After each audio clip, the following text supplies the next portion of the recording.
एक स्पष्टीकरण इस बात को लेकर है कि देखिए कृषि बिल और उसको जस्टिफाई करने में लग जाए। जो रिलायंस कंपनी है,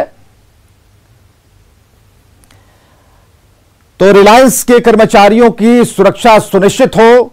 और तीनों कृषि कानूनों से रिलायंस का कोई लेना देना नहीं। तो इस आज की जो सबसे बड़ी खबर है, खासकर जिस तरह से कृषि कानूनों पर बातचीत चल रही है, कई दफे बातचीत हो चुकी है, केंद्र सरकार ने प्राथमिकता देते हुए किसानों को बुलाया, अन्नदाताओं को बुलाया और यह कहा कि आप मिल बैठकर आप बात करें, कहां उसमें कोई गलती है, कहां कोई चूक है या कहां कुछ संशोधन की जरूरत है, उस पर बात करेंगे। लेकिन और किसान नेता हर्षवर्धन हमारे साथ, उनसे बात करते हैं। हर्षवर्धन जी, जो आज रिलायंस का जो बयान आया है उसके बाद खासकर यह कहा जाना कि सरकार बड़े बिजनेस घरानों को फायदा पहुंचाना चाहती है, वैसे बिजनेस जो बड़े घराने हैं वो सामने आ रहे हैं अपनी बात रखने के लिए। रिलायंस सबसे पहले आया, रिलायंस ने स्पष्ट किया है कि कहीं कोई लेना देना नहीं है इस कानून से। तो चलिए, हम तकनीकी खामियां हैं जिस वजह से हमारी बातचीत नहीं हो पाई, लेकिन उस बड़े बयान को हम बिल्कुल एक बड़े कैनवस पर दिखाने की कोशिश कर रहे हैं आपको कि किस तरीके से रिलायंस ने एक एक कर स्पष्ट किया है, उन सभी सवालों का जवाब दिया है रिलायंस ने, यह कहते हुए कि देखिए कॉन्ट्रैक्ट फार्मिंग या फिर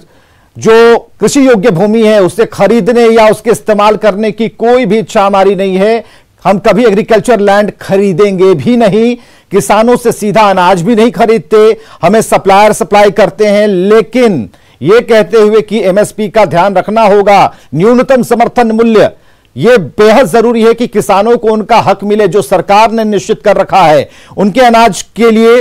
वो जरूरी है कि उनकी पॉकेट तक, उनकी जेब तक जाए, तब रिलायंस उसके बाद सप्लायर से सामानों की खरीद करता है, अनाज की खरीद करता है। तो किसानों से सीधा अनाज नहीं खरीदने की बात रिलायंस ने की है और कॉन्ट्रैक्ट फार्मिंग से कोई लेना देना नहीं है, कॉर्पोरेट फार्मिंग से कोई लेना देना नहीं है और कोई योजना भी नहीं है भविष्य की कि इस मैदान में कूदा जाए। तो एग्रीकल्चर लैंड की जहां तक बात है, आज तक रिलायंस ने ऐसा कोई काम नहीं किया, कोई खरीदारी नहीं की, ऐसा कृषि योग्य भूमि की कोई खरीदारी नहीं हुई है। और जहां तक किसानों की बात है, किसानों को,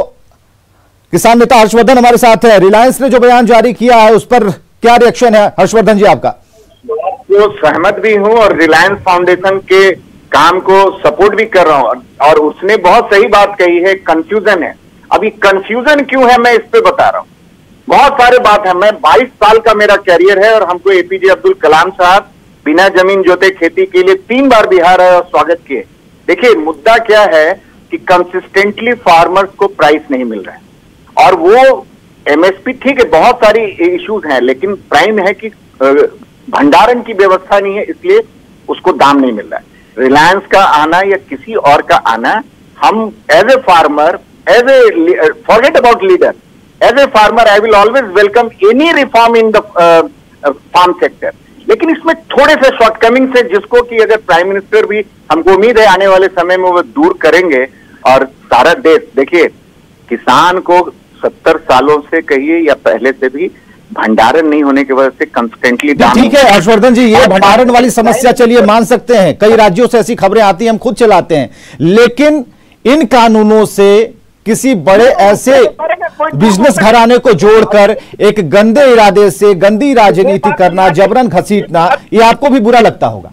अरे बहुत बुरा लगता है कि भाई अगर कोई बड़ा प्लेयर आ रहा है तो आखिर भंडार या वो वेंडर के थ्रू ही बनाए या जैसे बनाए, खरीदारी तो ग्रेन का ही करेगा,